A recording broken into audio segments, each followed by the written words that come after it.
Bismillahirrahmanirrahim. Assalamualaikum warahmatullahi wabarakatuh.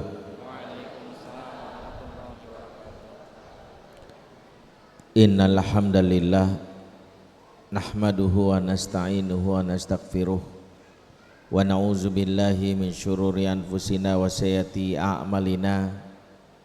Man yahdihillahu fala mudilla lahu wa may yudlil fala hadiyalah.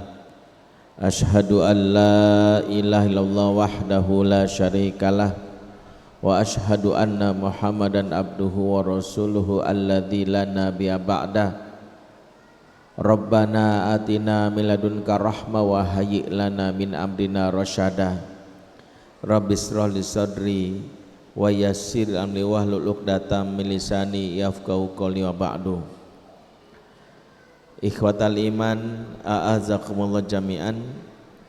Yang kami muliakan, kami hormati Ketua Badan Pengurus Pondok Pesantren Hidayatullah Surabaya, Ustadz Samsudin MM. Tadi beliau sudah menyambut dan izin ada acara lain sehingga tadi beliau meninggalkan acara ini. Kita terus doakan semoga beliau diberikan kesehatan, panjang umur, dan diberikan kearifan dalam mengelola pondok pesantren ini. Juga buat seluruh para asatizah, para guru, juga para pengurus komite dari tingkat SD, SMP, SMA, dan tentu saja buat ayah dan bunda semua. Buat ayah bunda, abi umi, aba uma, papa mama, pipi mimi, pepe momo, poya moya, ibun, yanda. Siapa lagi yang belum saya sebut? Sudah?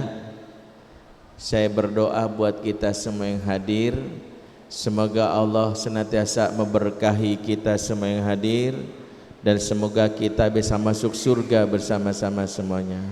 Amin ya robbal alamin. Pengen masuk surga enggak, Bu? Pengen masuk surga enggak? Pengen sekarang atau nanti? Kompak ya. Kenapa saya selalu berdoa di awal supaya kita bisa masuk surga bersama? Ada 3 alasan. 1, mengingatkan perjalanan akhir hidup kita itu ujung-ujungnya adalah biar masuk surga. Jadi final destination kita itu ujung-ujungnya masuk surga.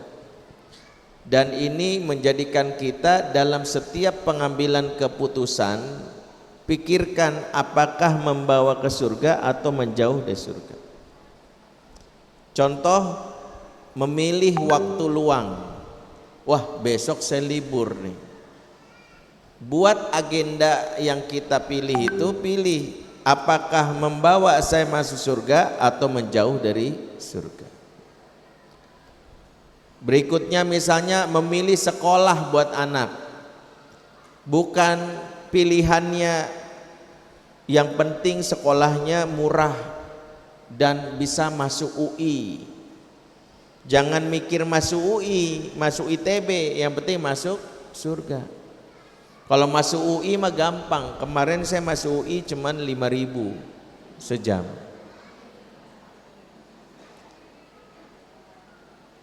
Apakah sekolah ini menjadikan saya dan anak saya membawa ke surga atau jauh dari surga? Itu yang kita pikirkan. Jadi alasan kenapa di awal saya memulai doa agar masuk surga, biar membawa kita agar masuk, mengingat perjalanan akhir hidup kita. Alasan kedua, mengapa saya berdoa agar masuk surga bersama? Sebagai hiburan. Hiburan bagi kita yang mungkin selama di dunia sudah banyak melakukan kebaikan, tapi kok dikecewakan orang lain. Saya sudah mengasuh anak tapi anaknya susah diatur. Saya sudah melayani suami ustadz tapi suami kok malah selingkuh, malah nikah lagi. saya sudah ini, ya Allah capek.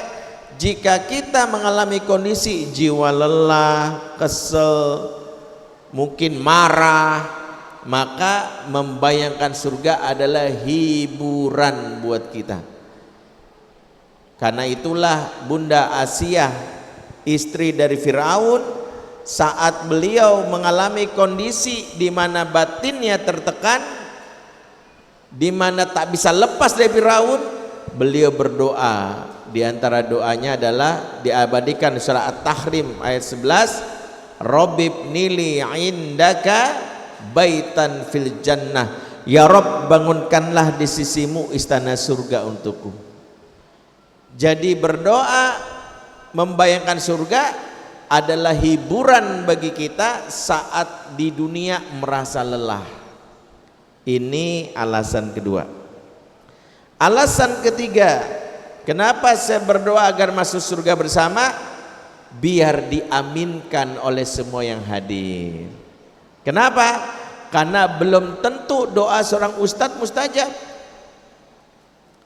Bisa jadi ada di antara hadirin yang dipandang manusia biasa aja, bukan pejabat, bukan seorang influencer, bukan orang kaya, bukan juga seorang ustadz.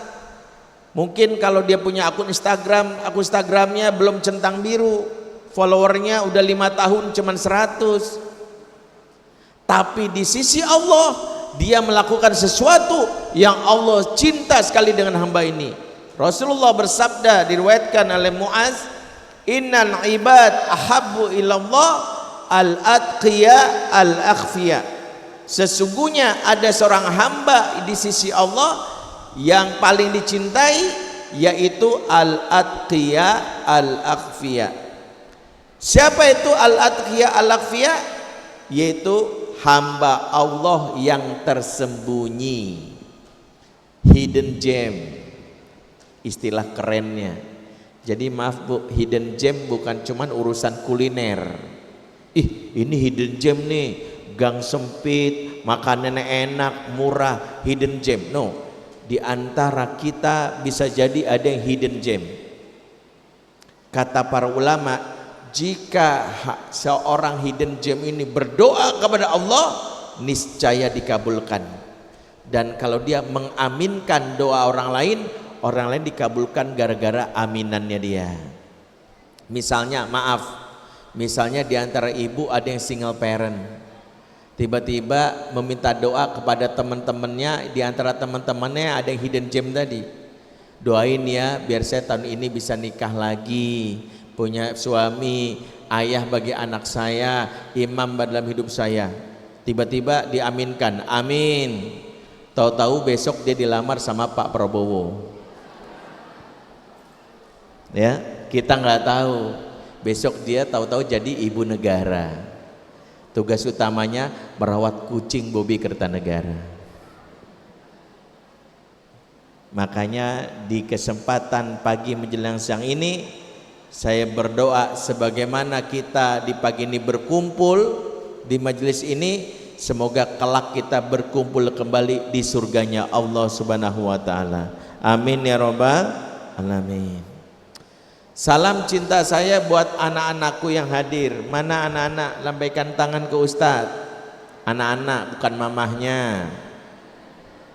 Makasih anak sudah hadir di belakang atas. Halo. Ini juga saya mengingatkan diri saya dan kita semua. Mengapa menyapa anak itu penting? Karena mereka harus merasa dihargai. Ingat, anak-anak seperti kita punya perasaan. Jangan sampai kehadiran mereka tak dianggap. Kata anak muda zaman now, kacang itu gurih dikacangin perih. Tahu? Ibu pernah nggak datang ke kondangan, ke sebuah gedung, tiba-tiba nggak ada satupun panitia yang menyapa ibu? Masuk ke gedung, tuan rumah sibuk dengan tamu yang lain, Pak. Ditambah lagi, maaf, pengantinnya sibuk foto-foto. Tak satu pun orang menyapa ibu. Ibu duduk mau ngantri makanan, rasanya gengsi, malu. Sekarang saya tanya, ibu bakal betah lama duduk di gedung tersebut? Mau langsung pulang? Demikianlah yang kita khawatirkan. Kita ingin anak kita betah. Ingat, rumus pengasuhan itu sederhana.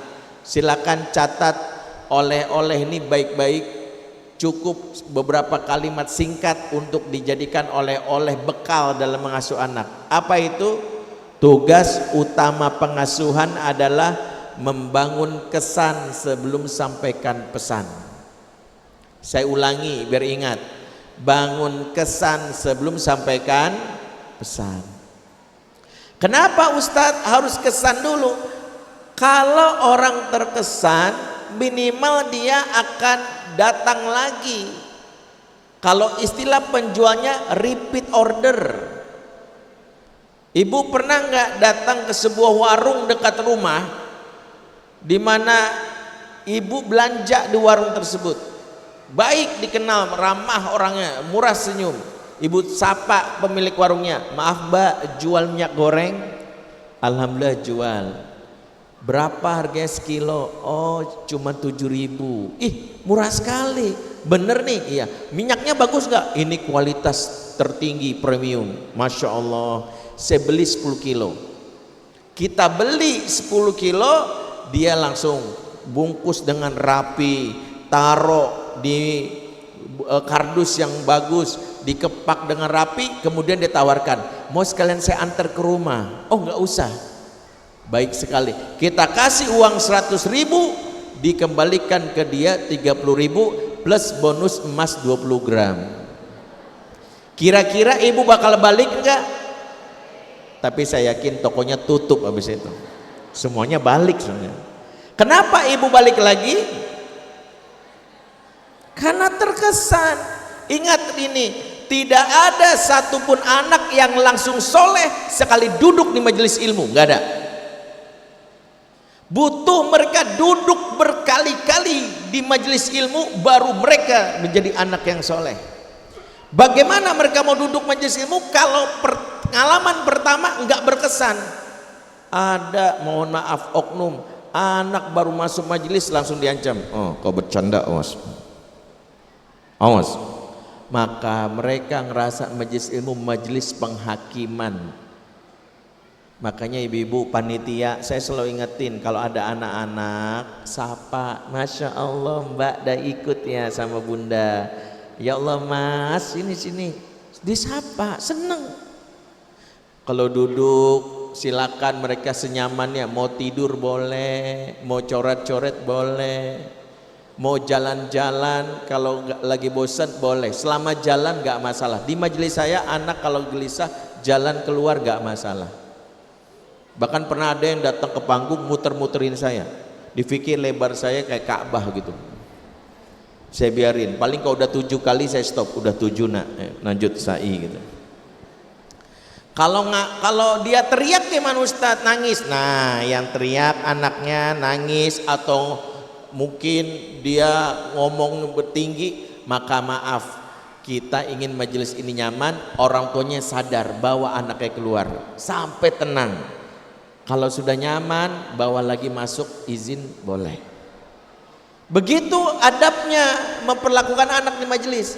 Kalau ada jatah snack dari panitia ada, nah duluin anaknya, jangan mamanya nyetop duluan. Ih snack di jatah mama nih, risol mayones pedes, jangan, kamu nggak usah. Anaknya dulu ya. Ini bapak-bapak jangan lupa, nanti bawa anak nih, ada nih anak, jangan lupa pulang nanti bilang terima kasih. Makasih ya mbak mau nemenin bunda, Masya Allah. Nanti dia punya kesan ya, nanti bunda besok kalau ada pengajian lagi aku ikut ya. Ayah mau kemana? Mau pengajian? Nah ikut tuh.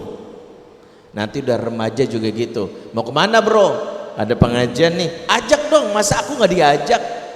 Maka kalau hari ini banyak remaja yang enggan datang ke majelis ilmu, jangan-jangan tuh dosa kita di masa lalu, di mana kita tak mampu membangun kesan yang baik sehingga mereka tak betah berada di majelis ilmu. Makanya kenapa anak-anak kita ini nanti ya mohon maaf kalau pulang hibur mereka. Kalau perlu bapak ibunya ajak nanti mampir ke Indomaret terdekat, beli Kinder Joy 5, biskuat 12, es krim 20. Habis itu emak bapaknya yang kapok ngaji sama saya. Tapi yang penting bukan materinya, tapi rasa bahagianya.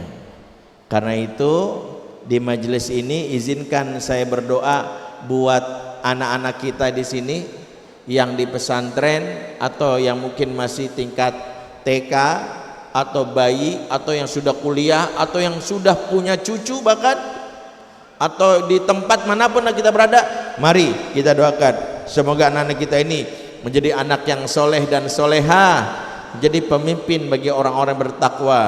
Rabbana hablana min azwajina wa zurriyatina qurrata ayun waj'alna lil muttaqina imama. Rabbana hablana min ladunka zurriyatan thayyibatan wa minas solihin innaka sami'ud du'a. Amin ya rabbal alamin.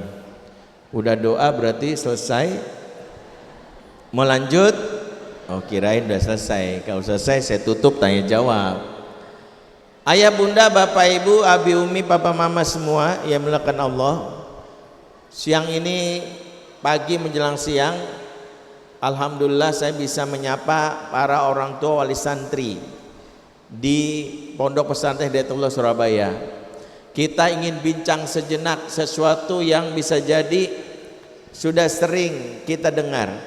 Sebelumnya saya mau tanya, yang sudah lebih dari sekali ikut kajian parenting angkat tangan. Yang lebih dari sekali. Bapak lebih dari sekali. Oh berarti sisanya baru. Yang lebih dari sekali banyak ibu-ibunya. Sekarang saya tanya, parenting itu membahas apa? Yang berubah orang tua atau anak? Jadi anak gak berubah gak masalah. Hah? Pertanyaannya, emang bisa mengubah anak? Sekarang saya tanya sebelumnya, siapa yang bisa menjamin setelah ikut kajian parenting pasti anaknya jadi anak soleh? Angkat tangan. Yang bisa menjamin. Tidak ada satupun yang bisa menjamin anaknya jadi anak soleh kecuali teman saya namanya Soleh, anaknya anak. Nah itu dia jaminan mutu tuh, istrinya bahagia banget itu, setelah aku menikah denganmu mas otomatis anakku jadi anak soleh. Tuh jaminan mutu. Kenapa? Karena hidayah itu diberikan oleh Allah bukan dari kita. Terus kenapa kita justru belajar parenting? Karena parenting yang dijadikan sasaran itu adalah diri kita. Makanya parenting is about us as a parent.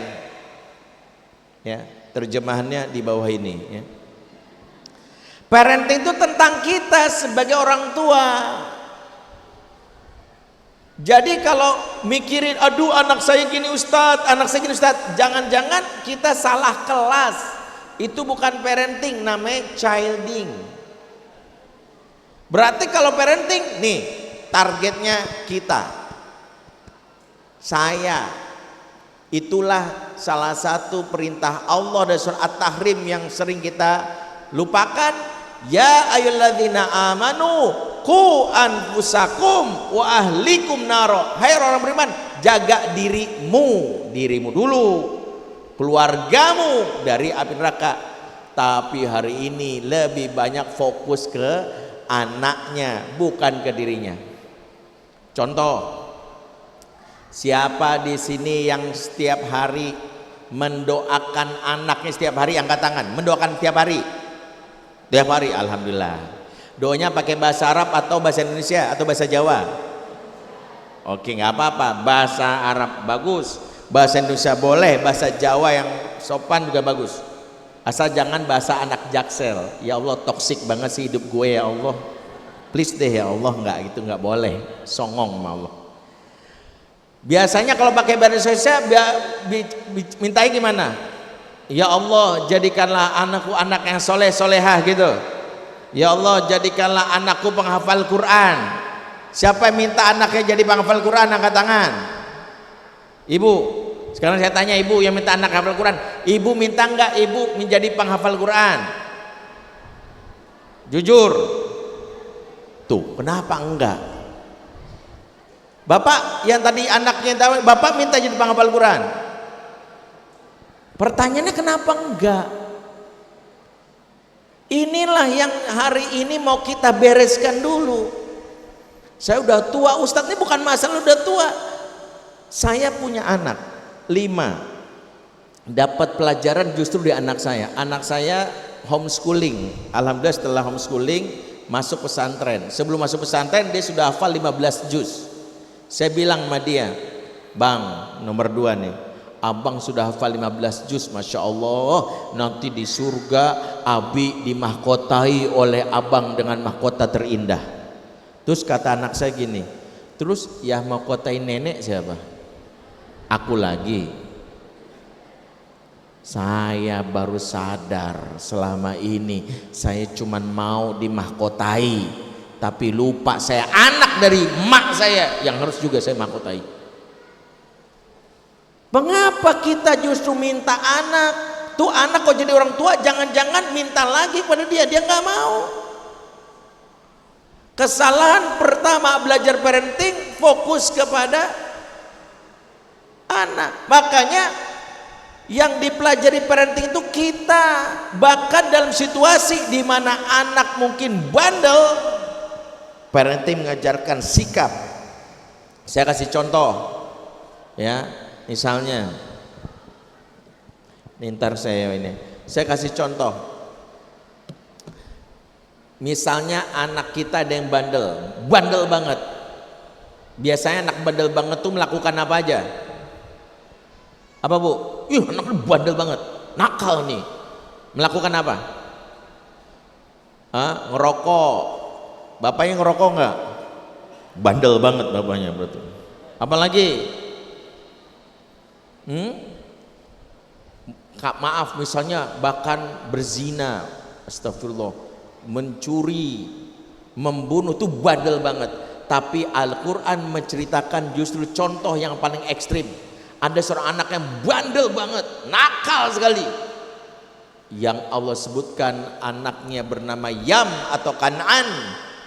Sebagian mufassir menyebutnya Yam, tapi ahli kitab menyebutnya Kan'an. Beliaulah anak keempat dari seorang nabi bernama Nabi Nuh alaihissalam. Nuh punya 5 putra.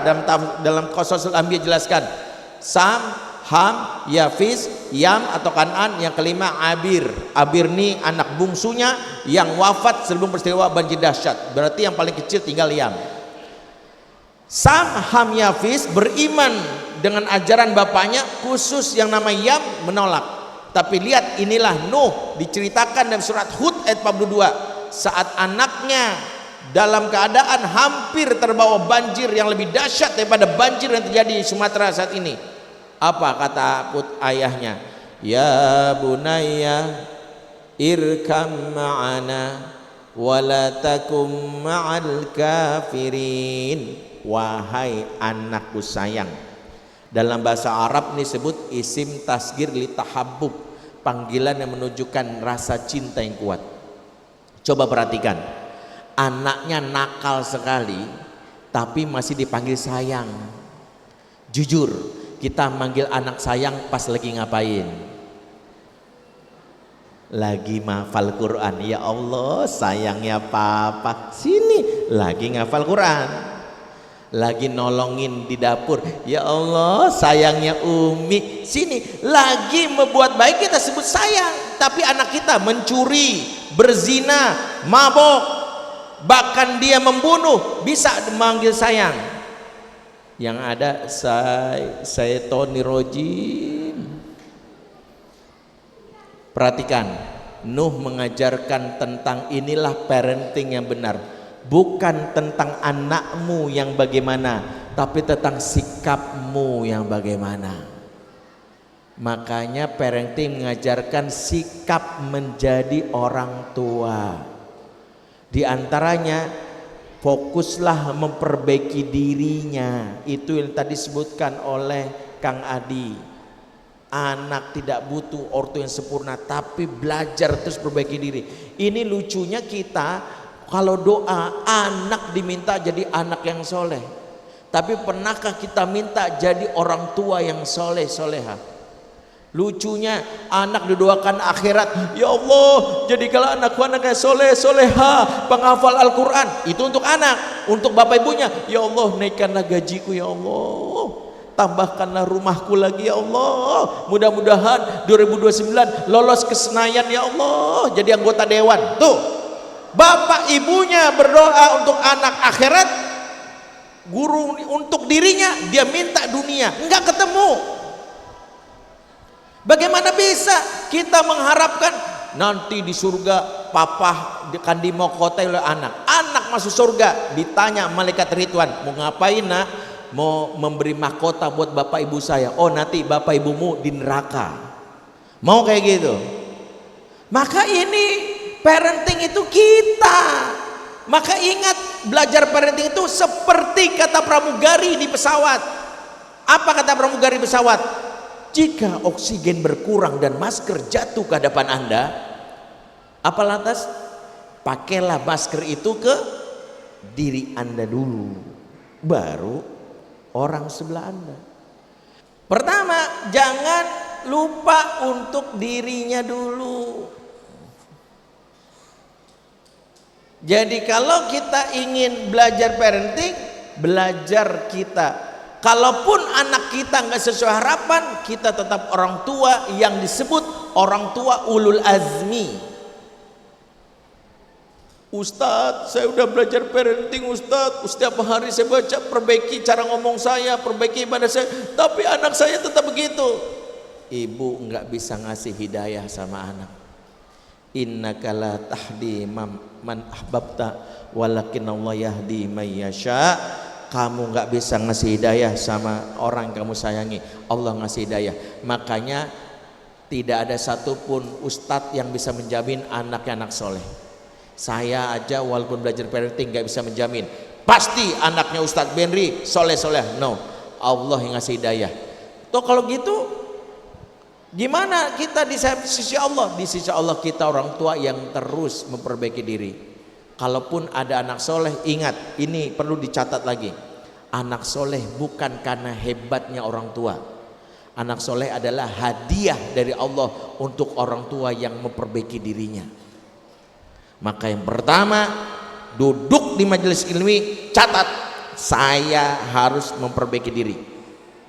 Maka belajar dari doanya Nabi Ibrahim saat beliau berdoa, Rabbi ij'al hadzal balada amina wajnubni wa baniya an na'budal asnam. Ya Rabb, jadikanlah negeri ini negeri yang aman dan nyaman, dan jauhkanlah aku dan juga keturunanku dari menyembah berhala. Aku, keturunanku, akunya dulu. Ibrahim padahal nabi, tapi dia minta dirinya untuk tak menyembah berhala. Lihat dalam surat Ibrahim ayat 40, Rabbij'alni muqimas sholati wa min dzurriyyati. Ya Allah, jadikanlah aku penegak salat, demikian juga keturunanku. Aku kan Ibrahim seorang nabi, masa sih dia nggak sholat? Dia aja minta. Dan sholat adalah simbol dari tiangnya ibadah.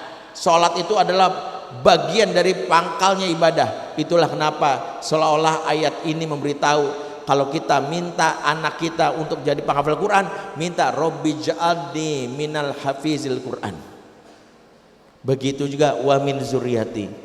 Robbi ja'alni minas siyam minas saimin wa min zuriyati. Minta diri. Begitu juga anak. Diri anak, itulah pelajaran Ibrahim. Lihat ketika Nabi Lut berdoa dalam surat Asy-Syu'ara ayat 169, LGBT marah luar biasa. Apa doanya? Rabbi najjini wa ahli mimma ya'malun. Ya Allah, selamatkanlah aku dan juga keluargaku dari perbuatan terkutuk mereka. Aku. Kalaulah kita merasa capek lisan kita karena menyebut aku dan anakku, maka cukup pakai kalimat Nabi Ibrahim, Rabbana taqabbal minna, kami, innaka antas samiul alim wa tub alaina innaka antat tawwabur rahim, kami. Maka ini catatan penting kalau belajar parenting ya. Jadi hari ini doanya dimulai direvisi. Apa doa kita? Ya Allah, jadikanlah aku penghafal Quran. Demikian juga anak.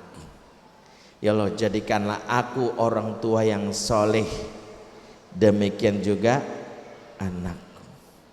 Itu parenting ya. Jadi mau doanya diganti, mau diperbaiki, mau ya. Itu yang pertama. Dari situlah kita kalau perbaiki, Allah perbaiki juga nanti anak kita, sebab kebaikan yang kita lakukan. Kenapa? Karena kita nggak memperbaiki, dampaknya anak-anak kita termasuk yang kena bagian dari kerusakan kita. Dari mana dalilnya? Rasulullah mengingatkan, ma min mauludin illa yuladu al fitrah, tidaklah bayi yang lahir kecuali lahir dalam keadaan fitrah. Perhatikan, kata Nabi, semua bayi lahir dalam keadaan baik. Fitrah itu diantara mananya baik. Artinya apa? Tidak ada istilahnya nakal turunan, apalagi nakal tanjakan, nggak ada. Semua bayi aslinya baik. Nggak ada bayi yang baru lahir langsung niat jadi bandar narkoba, nggak ada. Nggak ada bayi yang baru lahir langsung cari gambar porno, itu nggak ada. Kenapa tiba-tiba dia rusak? Disimbolkan dengan yuhawidanihi au nasironihi au yumajisani. Ini simbol kerusakan itu diwakili 3 kaum, Yahudi, Nasrani, atau Majusi. Fa'abawahu, orang tua. Maka kenapa targetnya kita, maaf, kajian parenting hari ini cuman pengantar nanti supaya orang tua jangan berhenti belajar. Mohon maaf, saya harus ngomong ini karena nggak bisa belajar parenting 2 jam langsung kita bisa memahami segala bentuk permasalahan anak, butuh berkali-kali. Makanya izin, saya itu kalau kajian parenting itu mungkin nggak bisa menjawab tuntas karena harus orang tua sadar, oh harus ini, habis ini saya harus belajar. Karena orang tua nggak belajar, lihat dampaknya. Dampaknya apa? Dari sisi anak kita yang laki-laki, ya baru nih panitia next, mana ada slide-nya? Yang laki-laki, lihat kondisi anak zaman now yang laki-laki, ngeri, ya. Mana? Ya. Gak bisa ya? Oh ya, nih laki-laki di zaman now. Di Pekanbaru, saya baru pulang beberapa waktu lalu dari sana, sudah muncul grup WhatsApp anak SD untuk kaum pecinta sesama jenis. Anak SD sudah punya grup WhatsApp khusus pencinta sesama jenis. Ini masalah yang sangat serius. Surabaya termasuk yang isu LGBT-nya tinggi. Peringkat pertama di Indonesia itu Jawa Barat. Peringkat kedua Jawa Timur, Surabaya salah satunya. Peringkat ketiga DKI Jakarta. Peringkat keempat Jawa Tengah. Peringkat kelima Sumatera Barat. Mengerikan. Saya ini konsultan di lembaga Peduli Sahabat, lembaga yang concern membantu perbaikan seksual dan membantu orang-orang yang menyimpang untuk kembali ke jalan fitrah. Kami punya tim yang menginvestigasi, bahkan di Facebook sudah muncul grup yang disebut grup yang menawarkan dirinya jaringan santri LGBT. Membernya 7.000. Di dalam grup tersebut didoktrin bahwa LGBT sah menurut agama lewat sebuah buku yang ditulis oleh seorang yang ngaco jurusan syariah di IAIN Semarang. Saya nggak mau sebut namanya. Namanya ya judul bukunya Indahnya Pernikahan Sejenis. Ngeri. Ini kondisinya laki-laki. Buku ini sudah dibantah habis oleh Dr. Aden Husaini, Ketua Umum Dewan Dakwah Islam Indonesia dan pakar pemikiran Islam dari IRSIS. Fakta ini membuat kita sadar kenapa sekarang LGBT marak. Saya termasuk yang mengamati kaum ini. Bahkan dari tahun ke tahun populer sekali mereka. Di sosmed apalagi. Saya dulu akhirnya saya berkaca pengalaman saya membina mereka. Sebagai informasi, saya dulu pernah membina mereka kaum gay. Tahun 2011 saya punya pengajian khusus kaum gay. Ya, jumlahnya 8 orang. Ya, tapi jangan suzon, saya normal, Pak. Ya, alhamdulillah, Pak. Jangan mikir macam-macam yang punya kelainan. Wah, boleh juga nih ustadznya. Jangan.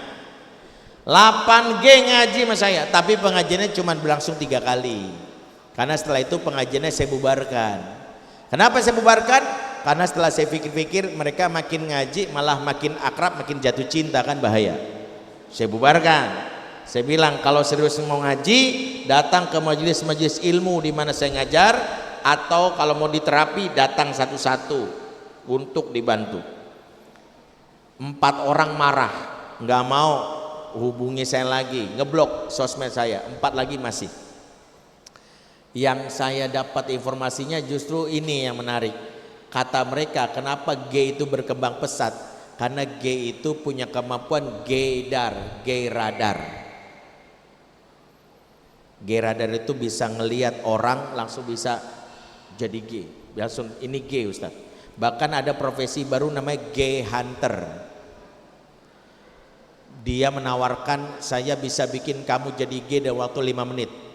Jangan pernah mau ikuti ajakannya. Kenapa? Karena otak kita bisa dirusak, syahwat kita bisa bangkitkan. Jangan. Gay radar itu bisa ngelihat orang langsung gay. Saya awalnya nggak percaya, sampai ada salah satu gay Sukabumi WA saya, Ustadz bantu saya Ustadz, saya mau tobat. Tinggal di mana kamu?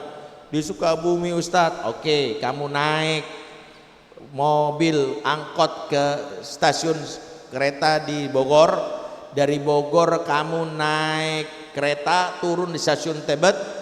Dari Tebet Jakarta jalan kaki 300 meter. Saya ngajar di situ di Akal Islamic Center, tempat Ustadz Bakhtiar Nasir. Datanglah dia di hari yang saya tentukan pas azan zuhur. Dia tidak ngasih tahu kalau sudah di lokasi, dan saya nggak kenal sama orangnya. Baru komunikasi via WhatsApp aja. Pas banget hari itu binaan saya yang gay juga datang. Pas banget setelah kita sholat zuhur berjamaah, nih saya di samping kanan saya binaan saya. Baru saja ucapin salam, assalamualaikum warahmatullahi wabarakatuh, assalamualaikum warahmatullahi wabarakatuh. Tiba-tiba binaan saya tepuk pundak saya, Ustadz, 5 orang sebelah kanan Ustadz gay. Saya tengok itu yang mau konsul, langsung ketahuan Pak. Ngeri, dia langsung tahu. Kerjaan dia cuman office boy di perusahaan energi di Jakarta. Dia cerita kalau bos HRD-nya sedang mewawancari calon karyawan baru, dia disuruh masuk bawain snack, minuman. Setelah itu dia keluar sebentar. Wawancara berakhir dia dipanggil sini. Ditanya bosnya, barusan kamu lihat tidak yang saya wawancarai? Lihat bos, itu gay apa bukan? Gay bos, valid. Langsung bosnya langsung memutuskan calon karyawan tadi dicoret, tidak jadi terima. Bayangkan dia cuman office boy jadi konsultan HRD. Hebat nggak? Apa perlu orangnya saya bawa kemari ngecek bapak di sini satu-satu? Hah? Aman Pak. Ibu Ria siap? Mau terima kenyataan? Bapak siap? Aman Pak. Nggak usah panik. Saya cuma mau bilang bukan itu. Saya mau cerita kenapa jadi gay. 100% dari 8 yang saya sebutkan tadi menjawab. Dan ini pentingnya kenapa kita bahas ini. Karena tak punya figur ayah di masa kecil. Itulah Pak, sebagian besar kaum LGBT adalah kaum tak punya ayah. Makanya waspadalah kalau anak kita ada ayah tetapi yatim. Berarti anak yatim tuh bakal jadi gay? Bukan. Maksud tak ada ayah itu tak punya sosok laki-laki yang mengayomi. Apalagi ada bapak tapi rasa yatim. Ini isu di negeri kita, fatherless. Bukan bapaknya nggak ada secara fisik, nggak ada secara psikologis. Makanya wajar bencong banyak di mana-mana. Maaf ya. Di negeri kita itu anak kita yang laki-laki terlalu banyak ibu-ibu yang terlibat. Di rumah diasuh oleh ibunya dari 0 sampai 2 tahun disusui ibunya. Kalau ibunya bekerja yang mengasuh pembantu atau nenek. Nenek dan pembantu itu juga ibu-ibu. Betul? Masuk playgroup, guru playgroup di Indonesia banyakan ibu atau bapak? Masuk TK, guru TK di Indonesia banyakan ibu atau bapak? Masuk SD kelas 1 kelas 2 banyakan ibu atau bapak? Ibu. 0 sampai 7 tahun usia golden age lagi-lagi ibu. Ibu.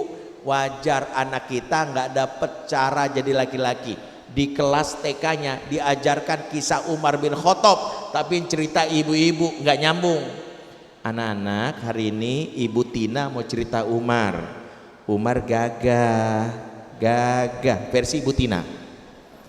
Dia pulang, bunda, kamu kayak Umar. Loh, kok Umar kayak gini? Kata Ibu Tina, Umar gagah. Tuh, dia nggak tahu gagah karena bukan salah Ibu Tina, bukan salah kisah Umarnya, yang salah bapak-bapaknya tak pernah bercerita. Wajib bapak-bapak cerita Umar. Buah. Tapi kan bapak-bapaknya nggak mau cerita Umar. Allah, itu mah urusan ibu. Jadi ini yang hilang di negeri kita. Makanya kalaulah ada anak yatim bukan berarti dia pasti bakalan jadi gay. Selama ada figur ayah. Nabi SAW, alam yajidka yatiman, bukankah kami temukan engkau dalam keadaan yatim Muhammad? Fa'awa, Allah naungi keyatimanmu. Apa maksud Allah naungi? Allah gantikan figur bapaknya yang wafat dengan sosok ayah yang menaunginya. Siapa yang pertama menjadi ayah pengganti dari Abdullah yang wafat? Siapa? Bukan kakeknya. Al-Haris bin Al-Uzza As-Sa'di, suami Halimatus Sa'diyah. 0 sampai 5 tahun diasuh oleh Al-Haris bersama Bunda Halimah. Karena peristiwa pembelahan dada akhirnya dikembalikan ke Bunda Aminah. Disitulah kakeknya merawat, kakeknya wafat, mulailah pamannya. Nabi tak punya ayah tapi dapat jiwa keayahan. Hari ini ayahnya ada tapi nggak pernah merasa dekat dengan ayah. Inilah awal kenapa anak kita banyak yang jadi bencong. Itulah kenapa pentingnya bapak-bapak itu mau belajar parenting. Makanya Masya Allah saya bahagia bahwa bapak sana tuh mau belajar parenting.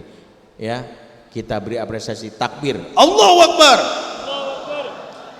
Ya, walaupun tadi kata MC-nya kita nggak tahu apakah hadirnya di bawah tekanan istri atau tidak, kita nggak tahu. Tapi kayaknya tidak ya. Karena kadang ibu-ibu ngajak parenting perlu ngancam juga. Pokoknya kalau Abi nggak ikut kajian parenting, ntar malam tidur di teras. Umi kunciin, biarin. Untung disinilah bapak-bapak yang mau belajar. Ini pertama, laki-laki hari ini. Jadi kenapa Pak? Saya bicara ini pengantar doang. Habis ini bapak-bapak cari ilmunya sendiri. Belajar lagi. Karena nggak cukup belajar sekali. Saya modulnya saja 1800-an halaman. Butuh berbulan-bulan. Kuliah parenting itu ternyata kita gali itu dalam sekali. Quran banyak memuat ayat-ayat pengasuhan. Justru saya takjub, ayat-ayat pengasuhan dalam Quran itu semuanya tentang bapak. Kita sering dengar tuh Ibrahim sama Ismail, lupa itu bapak sama anak. Luqman dengan anak ini. Makanya bagusnya tuh sekolah Luqmanul Hakim, dibaca ayat Luqman, surat Luqman, itu tandanya sosok ayah. Saya pernah di Jakarta ngisi tadabbur Quran surat Luqman, yang hadir ibu-ibu. Saya bilang ini bukan tadabbur surat Luqman, ini tadabbur surat Luqmanah. Bagaimana bisa? Iya Ustadz, bapak-bapaknya nggak bisa datang, jadi ibu-ibu lah. Kalau gitu bukan tadabbur surat Luqman bu, tadabbur surat Maryam, tadabbur surat Anisa. Salah kelas saya bilang. Bapak-bapak nih anak lagi kita, yang perempuan juga faktanya mengerikan. Yang perempuan 60% anak perempuan Indonesia, slide-nya dilihatin. Di BKKBN dapat riset 60% anak perempuan Indonesia umur 16 sampai 17 tahun tidak lagi perawan. Ini data BKKBN resmi. 16 sampai 17 itu sekolahnya tingkat berapa? Tingkat? Sekarang saya tanya, kalau 60% itu datang kita jadikan data, ibu masuk ke sebuah kelas. Di kelas ini ada berapa siswi? 20. Berarti berapa orang tuh yang gak perawan? 12. Ngeri. Mau kita tolak, tapi data resmi. Mau kita terima, hati kita gak siap menerimanya. Artinya inilah. Dan ini salah satu fakta yang mengerikan. Memang kita temukan perempuan-perempuan zaman now itu salah satu yang hari ini juga rusak. Zina naik. Perempuan-perempuan sangat agresif. Kemarin lagi populer di TikTok. Salah satu personil K-pop namanya Jimin. Kenal Jimin? Temennya Paimin sama Sarimin katanya. Dia posting sesuatu di akun di TikToknya. Komentar perempuan plus 62 di Indonesia apa?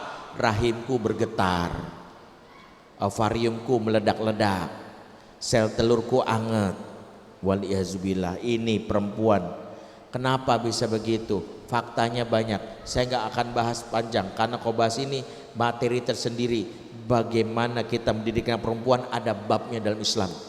Di antara bab mendidik perempuan, didiklah anakmu jadi Miss Universe. Loh, Ustadz, Miss Universe itu kan justru merusak. No, Miss Universe itu pujian Allah kepada Maryam. Innallaha astafaki wa toharoki wastafaki ala nisa'il alamin.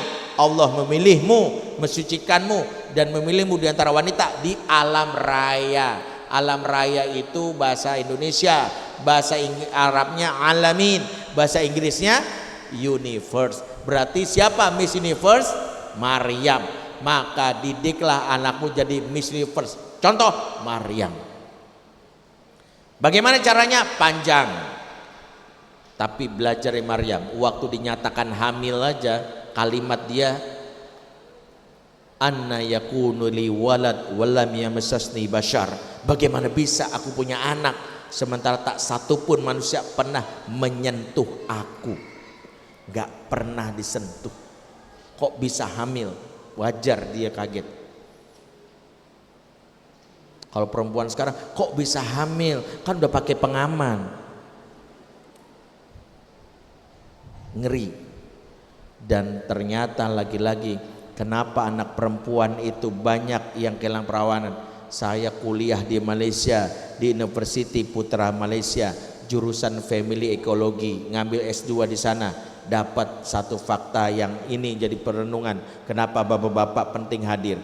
Profesor saya, Profesor Umay Juhari menyebutkan dalam risetnya relationship between father and daughter, disebutkan bahwa anak perempuan yang tak dekat dengan ayahnya mengalami dua hal. Satu, gampang jatuh ke pelukan laki-laki lain saat remaja.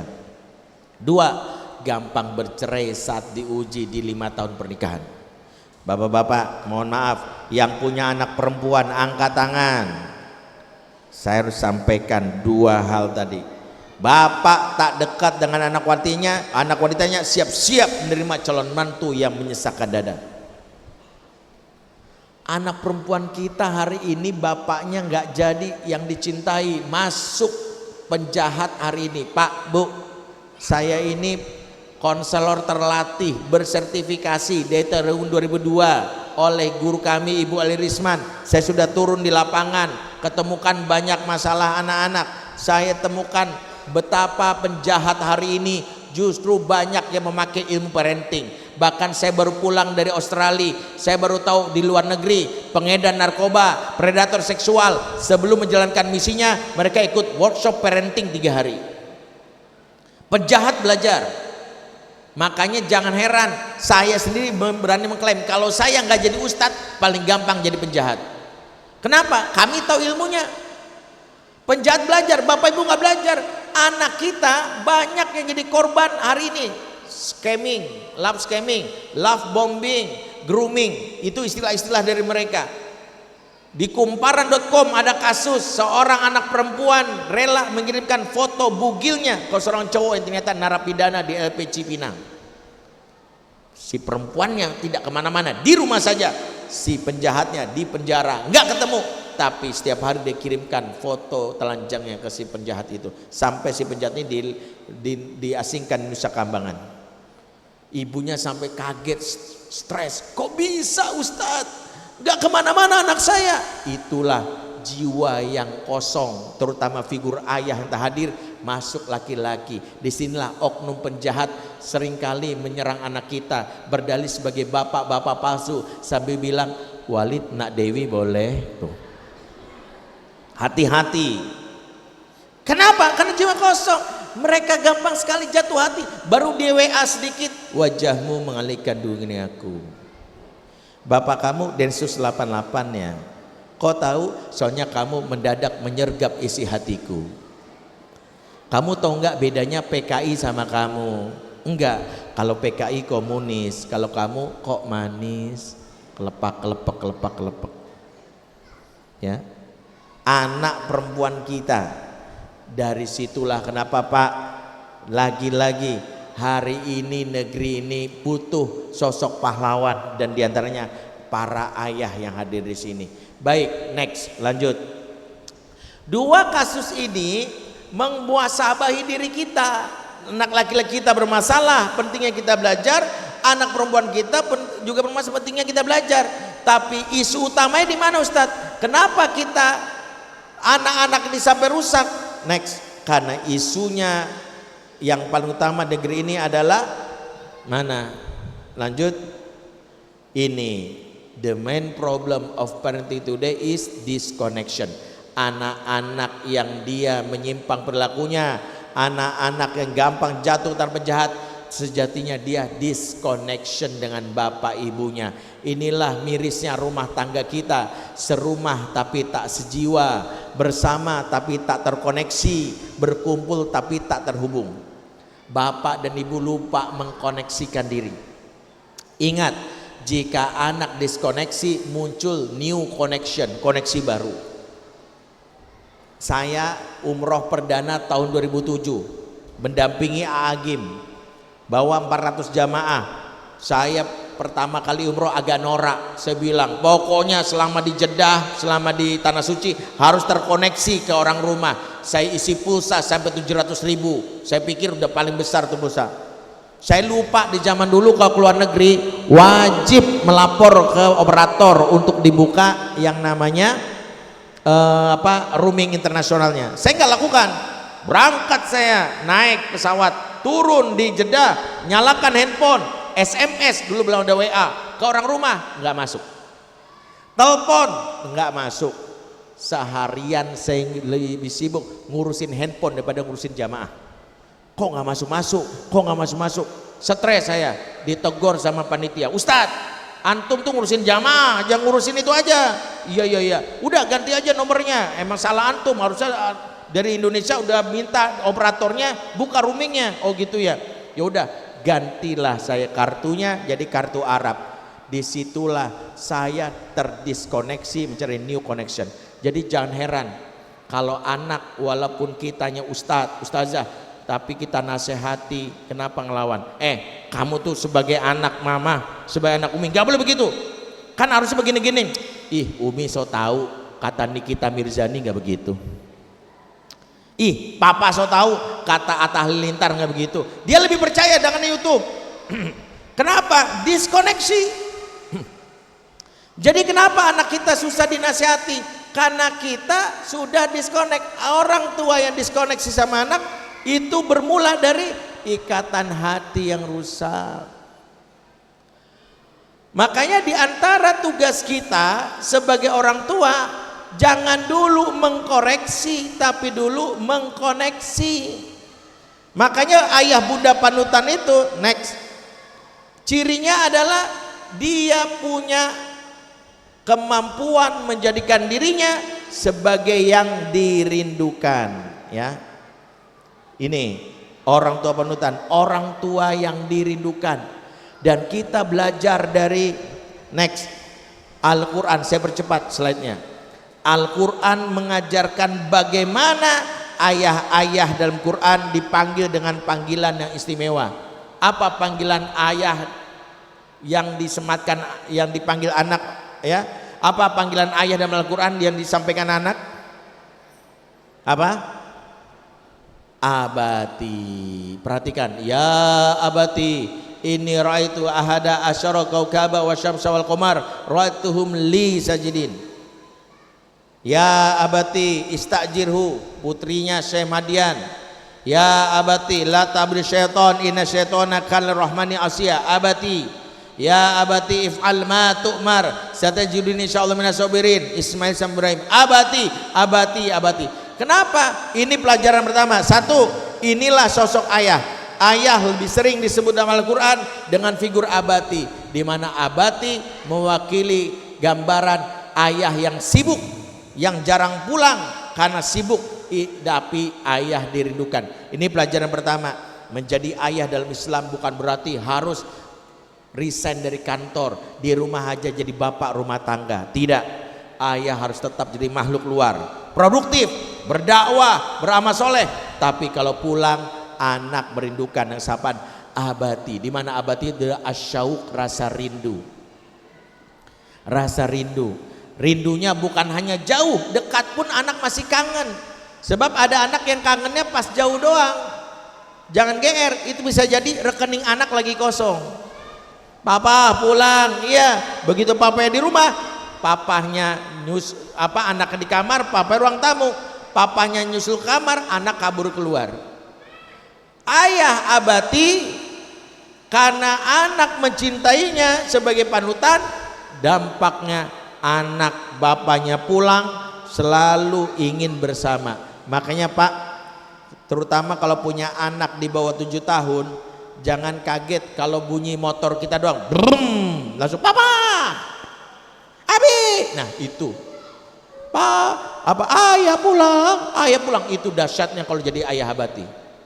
Makanya kadang jadi bapak itu kalau di rumah nggak bisa kerja, anak yang recokin, mainin kacamata, nempel di paha, gelendotin kita. Aduh mah, tolong dong mah, aku banyak kerjaan. Ibu kalau suami kayak gini justru bilang, mas jangan marah, anak ingin menyampaikan pesan kepadamu. Papa bukan hanya jauh engkau kurindukan, tapi dekat pun engkau mempesona batin. Inilah sosok ayah abati yang kami tulis bukunya di luar, silakan baca. Fatherman. Fatherman itu dari istilah abati. Justru ini ayah yang panutan tuh gitu.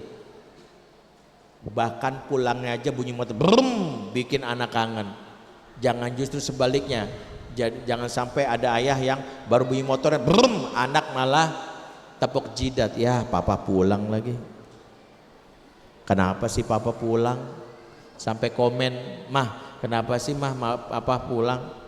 Ini masih lebih baik ada yang bilang, papa, mama kenapa sih mau nikah sama papa? Kenapa enggak jadi janda aja terus dilamar sama Pak Prabowo, Pak SBY kan gitu. Sampai segitunya. Paling menyakitkan dari seorang laki-laki, mohon maaf Pak kalau kita jadi laki-laki, lelaki yang paling malang bukan yang tak dicintai oleh istri. Tak dicintai istri memang menyakitkan Pak. Walaupun tak dicintai anaknya berhasil sampai 5. Tapi yang paling menyakitkan tak dicintai oleh anak sendiri. Kenapa? Istri itu hakikatnya orang lain yang dipertemukan saat kita dewasa. Tapi anak itu darah daging kita, mengalir darah kita, benih kita. Kalau dia sebagai versi mini kita tak mencintai kita, ini orang yang paling malang di muka bumi ini. Jangan sampai anak tak mencintai kita. Akibat apa? Kita yang tak menjalankan peran sebagai bapak. Ingat, menjadi bapak itu bukan langsung bangga gara-gara baru punya anak. Saya sudah jadi bapak. Ingat, kalau punya anak langsung mengklaim jadi bapak, ini sama bodohnya orang yang punya bola langsung ngaku jadi pemain bola. Aku dong pemain bola. Tuh buktinya ada bolanya. Pak, baru punya bola boleh ngaku pemain bola? Enggak. Jangan ngaku jadi bapak kalau cuman gara-gara baru punya anak. Jadilah bapak yang dirindukan. Next, waktu saya terbatas. Itu bapak. Bagaimana dengan ibu?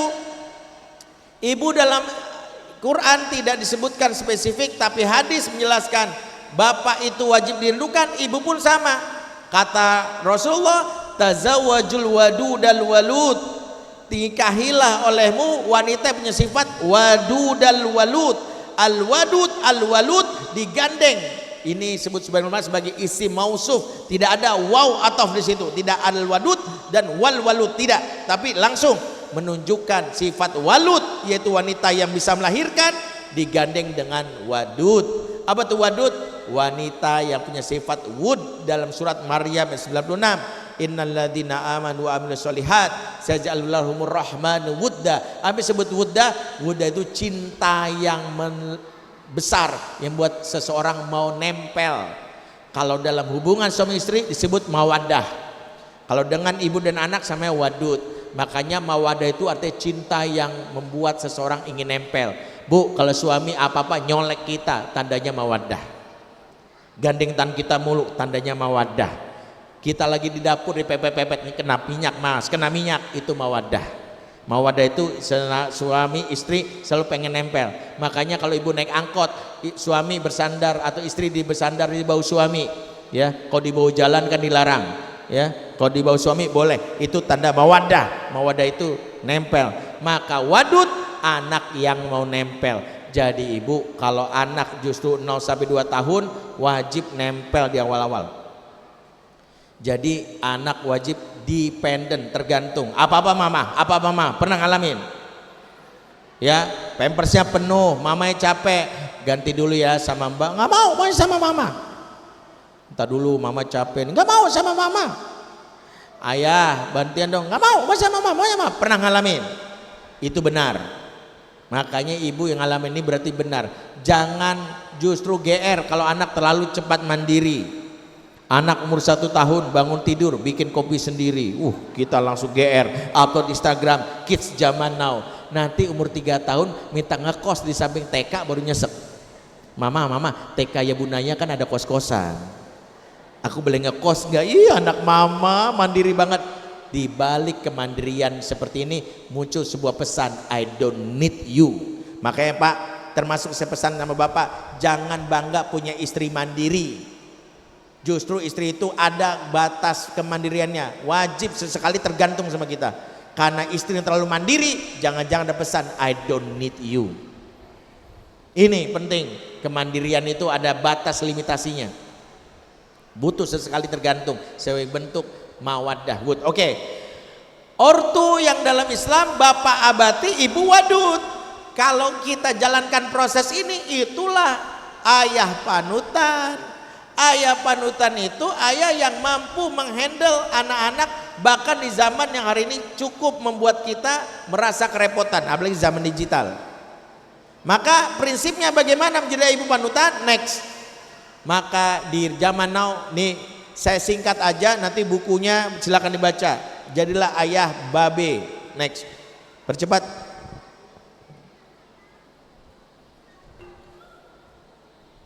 Ya.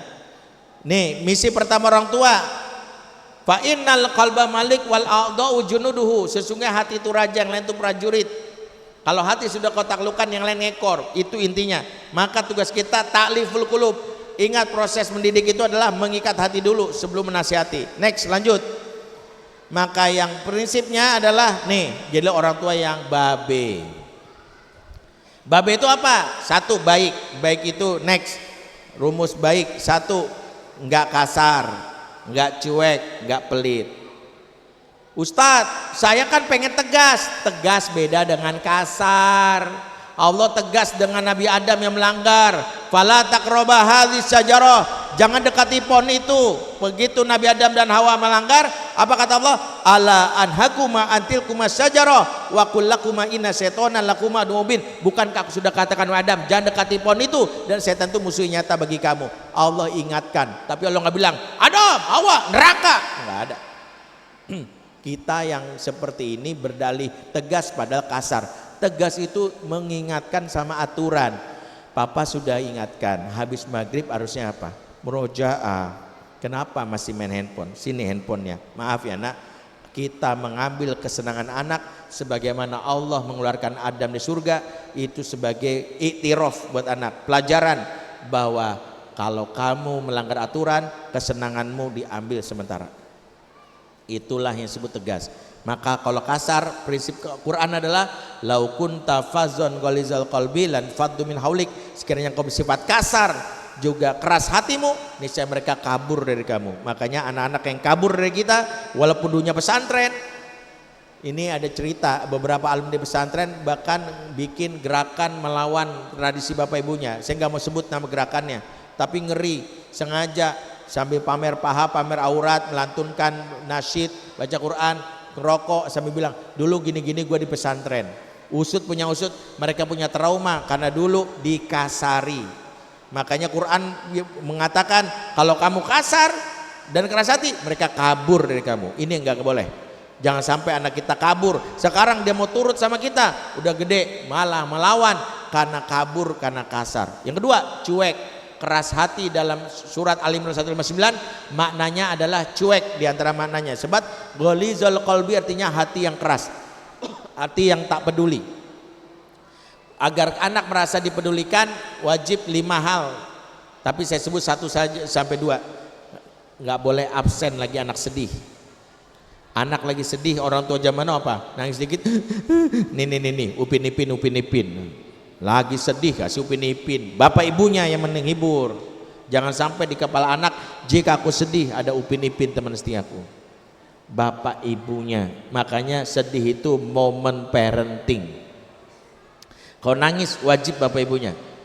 Nabi ada seorang anak nangis, Abu Umair, ya Aba Umair, ma fa'alan nugair, didatangin. Nabi mendatangi Jabir habis kehilangan bapaknya. Mali aroka munkasiron ya Jabir, aku ngelihat muka engkau nampak sedih. Kenapa wahai Jabir? Tuh, Nabi justru lagi sedih datang. Yang kedua, hadirlah saat anak sakit. Anak sakit jangan sampai cuek, nggak peduli. Maka anak merasa jiwanya nggak dipedulikan.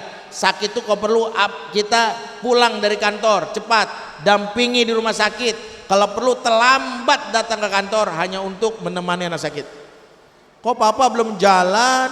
Iya, kamu demamnya tinggi. Biasanya udah jalan. Iya, papa nemenin dulu ya. Papa telat dikit nggak apa-apa lah. Padahal papanya shift siang bisa jadi. Tapi dia semangat menemani. Makanya jangan sampai. Yang ketiga, hadirlah saat anak unjuk prestasi.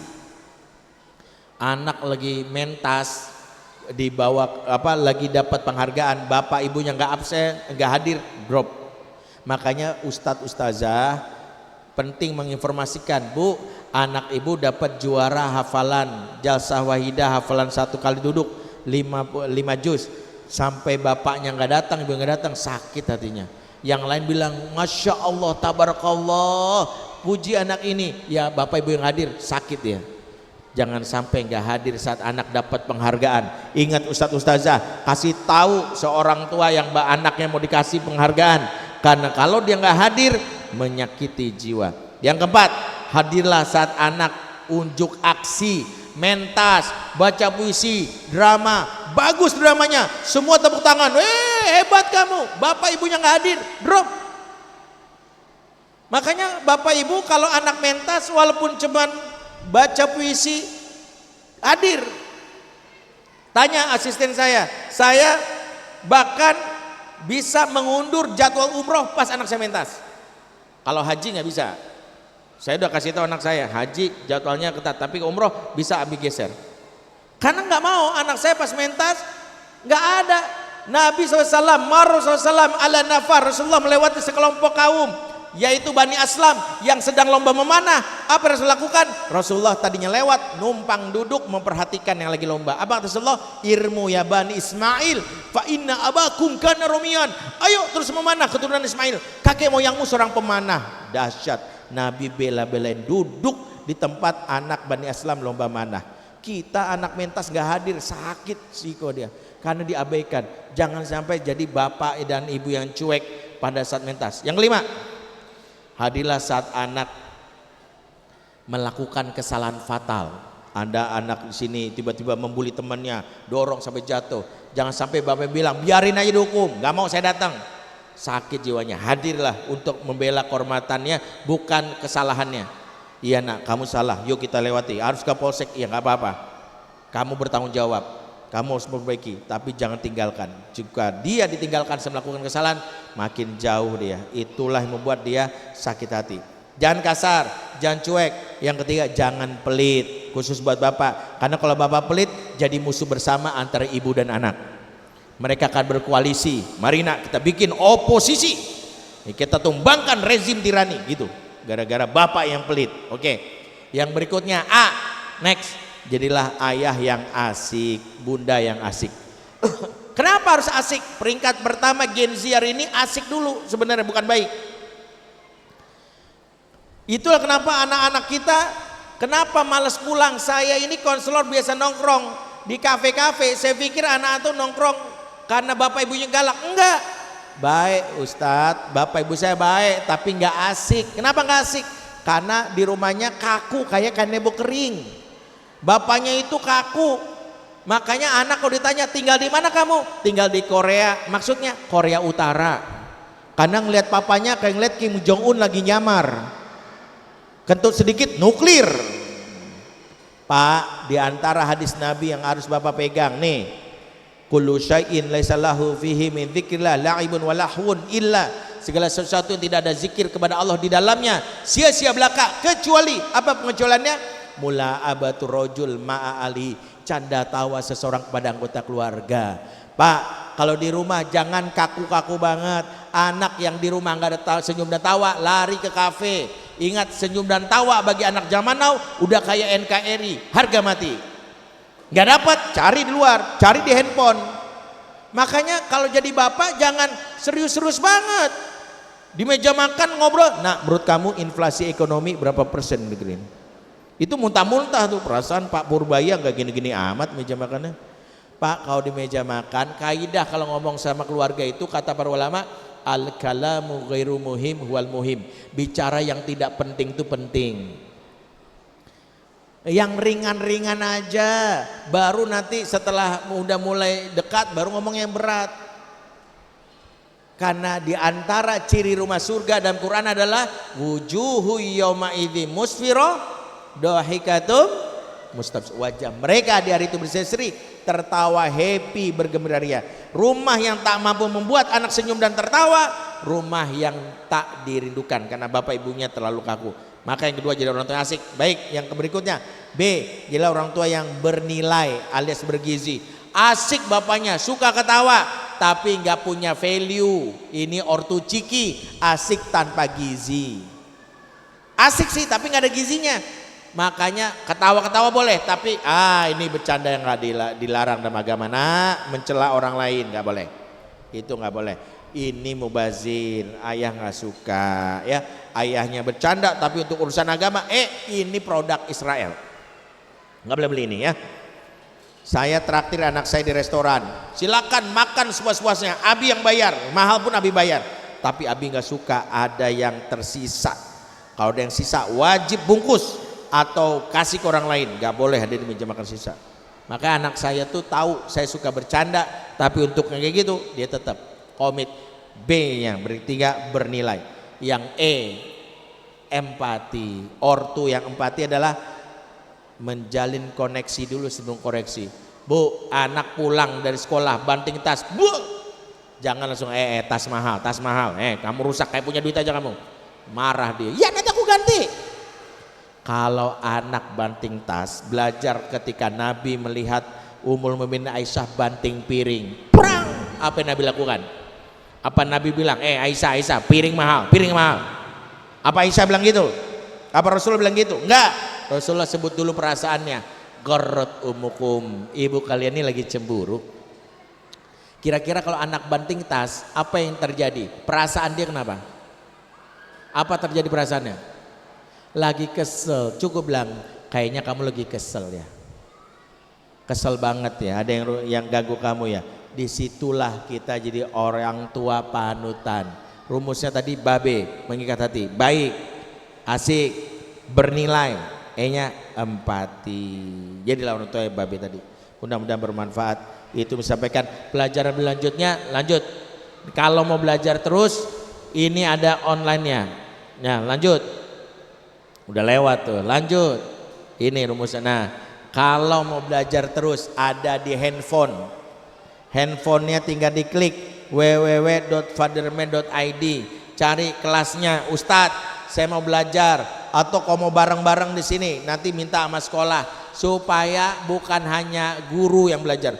Guru sekarang bersertifikasi, ikut pelatihan, anak pelajaran, orang tuanya nggak ada sertifikasinya, nggak ada pelajarannya. Maka sekolah yang baik memfasilitasi guru belajar, ortu belajar, siswanya juga belajar. Bagaimana siswa ortu belajar? Baik, boleh ikut kelas online kami, boleh ke ustadz yang lain. Yang penting jangan pernah berhenti belajar parenting cuma sekali. Karena di situ bapak ibu bisa belajar. Satu, mendidik anak laki-laki bagaimana sih dalam Islam, mendidik anak perempuan gimana sih dalam Islam. Kalau sudah terlanjur bagaimana sih Ustadz? Ada 28 video pembelajaran setiap kelasnya. Tinggal ditonton, satu video 15 menit. Sehari 15, sebulan khatam. Ya, 15 menit. Besoknya mendidik anak laki-laki sehari 15, sebulan khatam. Mendidik laki-laki sebulan, mendidik perempuan sebulan. Berikutnya kalau udah terlanjur kelas membayar utang, membahas luka pengasuhan, khatam. Kita bisa jadi orang tua yang amanah. Mudah-mudahan bermanfaat. Aku luka leza fastighfirlakum. Wassalamualaikum warahmatullahi wabarakatuh. Waalaikumsalam warahmatullahi wabarakatuh.